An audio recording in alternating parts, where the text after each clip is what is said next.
Hi ನಮಸ್ಕಾರ, ಎಲ್ಲರೂ ಚೆನ್ನಾಗಿದ್ದೀರಾ ಅಂತ ಭಾವಿಸ್ತೀನಿ. ಇವತ್ತಿನ ನಮ್ಮ ರೆಸಿಪಿ ಹೆಸರು ಚಿಲ್ಲಿ ಗಾರ್ಲಿಕ್ ನೂಡಲ್ಸ್ ಅಂತ. ಬನ್ನಿ ಹೇಗೆ ಮಾಡೋದು ಅಂತ ನೋಡೋಣ. ಸೊ ಇದಕ್ಕೆ ಬೇಕಾಗಿರೋದು ಒಂದು 2-3 ಇಂಗ್ರೀಡಿಯೆಂಟ್ಸ್ ಅಷ್ಟೇ. ಹೆಸರಲ್ಲೇ ಇರೋ ಹಾಗೆ ಚಿಲ್ಲಿ ಗಾರ್ಲಿಕ್ ಮತ್ತು ನೂಡಲ್ಸ್. ಸೊ ಫಸ್ಟು ನಾವು ಒಂದು ಪಾತ್ರೆಯಲ್ಲಿ ಅಥವಾ ಒಂದು ಪ್ಯಾನ್ನಲ್ಲಿ ನಮ್ಮ ಹತ್ರ ಇರೋ ನೂಡಲ್ಸ್ನ ಬಾಯ್ಲ್ ಮಾಡ್ಕೋಬೇಕಾಗತ್ತೆ. ಬಾಯ್ಲ್ ಮಾಡಿ ಕುಕ್ ಮಾಡಬೇಕಾಗತ್ತೆ. ಇದಕ್ಕೊಂದು 3-5 ನಿಮಿಷ ಸಾಕಾಗತ್ತೆ, depending on the quantity of the noodles you are cooking. ಆಯಿತಾ. ಇನ್ನೊಂದು ಪ್ಯಾನಲ್ಲಿ ಆಯಿಲ್ ತೊಗೊಳ್ಳಿ, ಒಂದು 2 ಟೀ ಸ್ಪೂನು.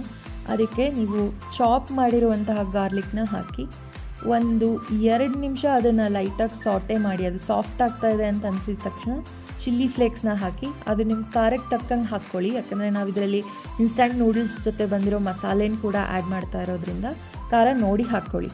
ಸೊ ಅದು ಚಿಲ್ಲಿ ಫ್ಲೇಕ್ಸ್ ಹಾಕಿ ಒಂದು ನಿಮಿಷ, ಇನ್ನೊಂದು ನಿಮಿಷ ಸಾಟೆ ಆದ ತಕ್ಷಣ ಚೆಕ್ ಮಾಡಿ ನಿಮ್ಮ ನೂಡಲ್ಸ್ ಬೆಂದಿದೆಯಾ ಅಂತ. ಅದು ಬೆಂದಿದೆ ಅಂತಾದರೆ ತೆಗೀರಿ.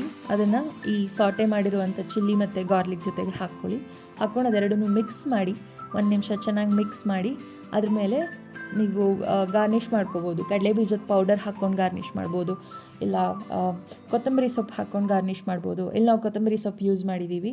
ಅಷ್ಟೇ 2 ನಿಮಿಷ. ಅಲ್ಲಿ ಅದು ಇನ್ಸ್ಟಂಟ್ ನೂಡಲ್ಸ್ ಬೇಯೋಕ್ಕೆ 2 ನಿಮಿಷ, ಇಲ್ಲಿ ಸಾಟೆ ಮಾಡೋಕ್ಕೆ 2 ನಿಮಿಷ.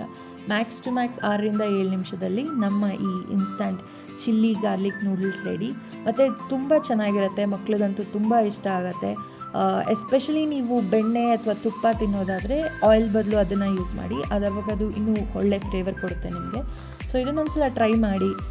ನಮಗಂತೂ ತುಂಬ ಇಷ್ಟ ಆಯಿತು. ಈವ್ನಿಂಗ್ ಟೈಮಲ್ಲಿ ಸ್ನ್ಯಾಕ್ಸ್ಗೆ ಇದು ಚೆನ್ನಾಗಿ ಸೂಟ್ ಆಗುತ್ತೆ ಕಾಫಿ ಟೀ ಜೊತೆ. ಸೊ ನೀವು ಒಂದ್ಸಲ ಟ್ರೈ ಮಾಡಿ, ಕಮೆಂಟ್ ಮಾಡಿ ತಿಳಿಸಿ ಹೇಗನ್ನಿಸ್ತು ಅಂತ. ಆ್ಯಂಡ್ ಪ್ಲೀಸ್ ಸಬ್ಸ್ಕ್ರೈಬ್ ಮಾಡಿ. Thank you for watching.